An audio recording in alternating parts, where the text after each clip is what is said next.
Hi everyone, my name is Kaylin Bridgen and I'm here today to talk to you about productive and counterproductive behaviors in the workplace. The first question I need to address are how recent historical events affect the course of research in organizational psychology. Organizational psychology first began around the early 1900s, according to Jex and Britt 2014. Over the past 100 years, our field has grown tremendously. The most recent historical event that comes to mind is the Black Lives Matter movement. There is a lot of controversy around this topic, and researchers now, such as Marie N. Zanoli, are refocusing on racial justice issues, which was brought up during the Black Lives Matter movement. The Black Lives Matter movement also led to many cities like Minneapolis, I cannot say that word, and New York reforming their police department in favor of its citizens and not just public policy. The next question that I need to address is the socialization process for graduate students in organizational psychology. And is the program successful in socializing newcomers and creating job embeddedness? The first thing we need to do is address what socialization is. Socialization is the process of integrating individuals into their new community, according to Jex and Britt 2014. However, me personally, I have had a hard time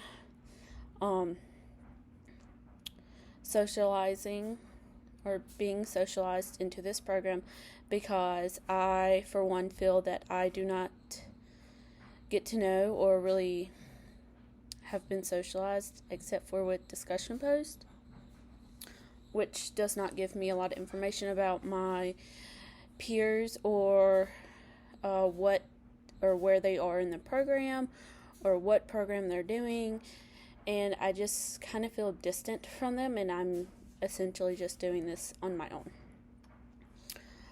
And I would much rather prefer to take this class in person so that way I can socialize and become socialized in the program better. However, that is not an option for me.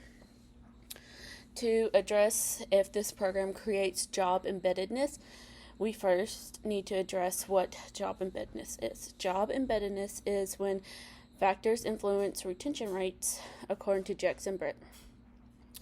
And I believe this program does, but it also doesn't do this. The program offers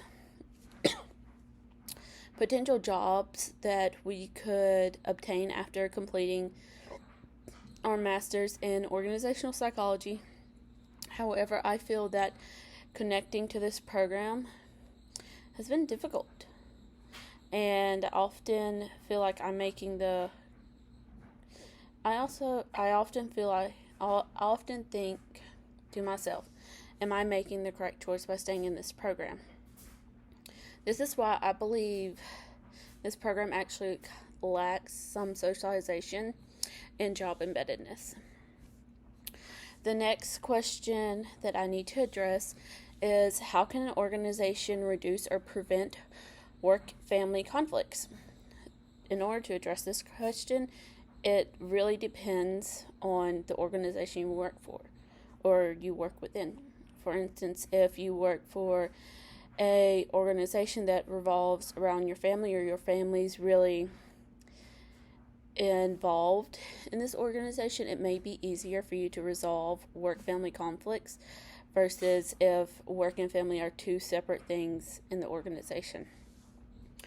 One way the organization could reduce or prevent work-family conflict is to create a support system that can help their employees learn coping skills to deal with work stress and in turn deal with personal stressors.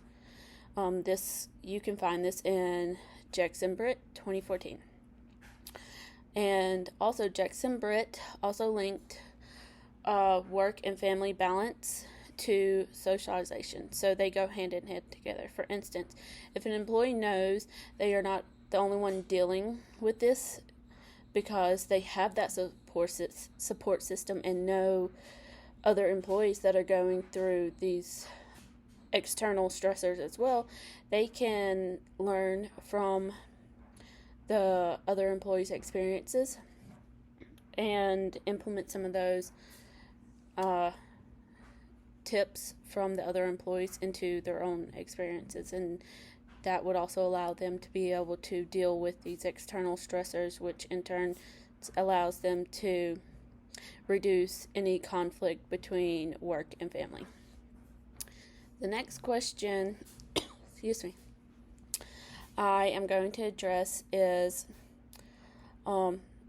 if I was to develop a performance assessment program for employee development. This will include what techniques I would use and to look at Murphy's List. When I think about performance assessment programs, I think that it's necessary to address different topics or different target areas. It is also of equal importance to focus on what measurements you're going to use to tell if this program is successful or not. There are several layers to analyzing one's job performance, such as metric average performance or peak efficiency, Jex and Britt 2014. There's also Murphy's List to look at, which includes a pencils test, simulations, and job skill exams to measure performance. The first thing I would do is to develop an evaluation process. The evaluation process would evaluate the employee's behaviors. This would begin with an observation done by the supervisor or the manager of that organization. Next, I would have the employee meet one-on-one with the supervisor and complete a self-evaluation. After they complete the self-evaluation, then the supervisor and the employee can sit down and talk about the employee's strengths and the areas that they need to improve on. This, in turn, will lead to the supervisor or the manager and the employee developing a plan of action to address those areas that need to improve. And additionally, I would suggest that the supervisor provide trainings to the employee based on the area of improvement, or if it's a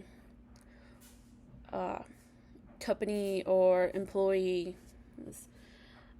topic or area overall that needs to be addressed, I would suggest that the supervisor do a group training on the area that needs to be improved.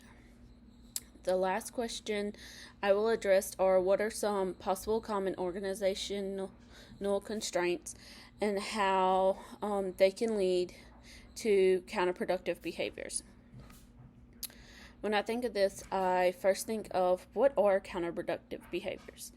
Counterproductive behaviors are behaviors that harm the organization or people within the organization. These behaviors can be violent, or they could be very intentional, destructive behaviors towards the organization or individuals within that organization. I found that Jex and Britt 2014 actually has 3 main organizational constraints that that is supported by their research in the workplace, such as stress and injustices. Next, I would suggest that the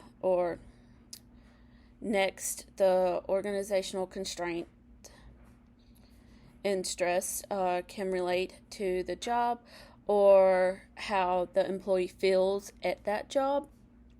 which in turn can lead to counterproductive behaviors throughout their workday or within a project that they're working on.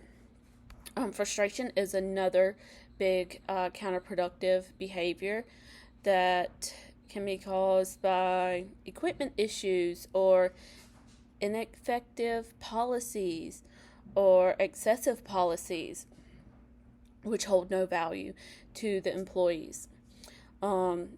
Injustices is another big one that is counterproductive and can cause some constraints on the organization. Abuse is another one. Some superiors abuse or take abuse of power within an organization, which in turn affects their employees and the employee morale and how those employees work. And